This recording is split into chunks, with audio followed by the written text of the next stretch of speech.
The Epistle of James, chapter 1.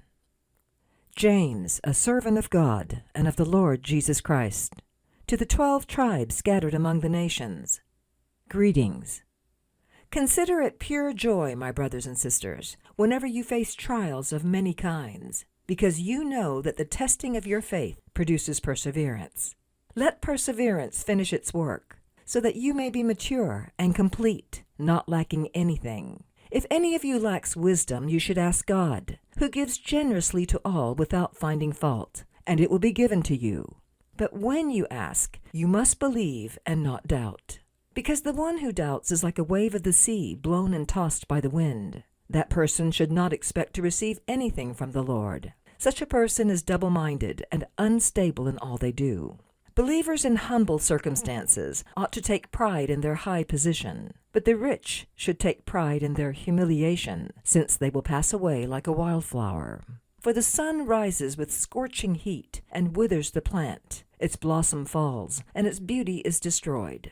In the same way, the rich will fade away, even while they go about their business. Blessed is the one who perseveres under trial, because having stood the test, that person will receive the crown of life that the Lord has promised to those who love him. When tempted, no one should say, God is tempting me, for God cannot be tempted by evil, nor does he tempt anyone. But each person is tempted when they are dragged away by their own evil desire and enticed. Then, after desire has conceived, it gives birth to sin, and sin, when it is full grown, gives birth to death. Don't be deceived, my dear brothers and sisters. Every good and perfect gift is from above, coming down from the Father of the heavenly lights, who does not change like shifting shadows. He chose to give us birth through the word of truth, that we might be a kind of firstfruits of all he created. My dear brothers and sisters, take note of this. Everyone should be quick to listen, slow to speak, and slow to become angry, because human anger does not produce the righteousness that God desires. Therefore, get rid of all moral filth and the evil that is so prevalent, and humbly accept the word planted in you, which can save you. Do not merely listen to the word and so deceive yourselves. Do what it says.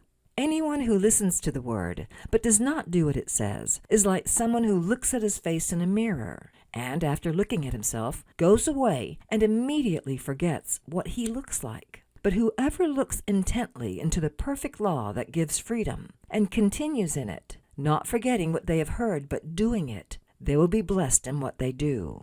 Those who consider themselves religious, and yet do not keep a tight rein on their tongues, deceive themselves, and their religion is worthless. Religion that God our Father accepts as pure and faultless is this: to look after orphans and widows in their distress, and to keep oneself from being polluted by the world. This has been a reading of the Epistle of James, chapter 1.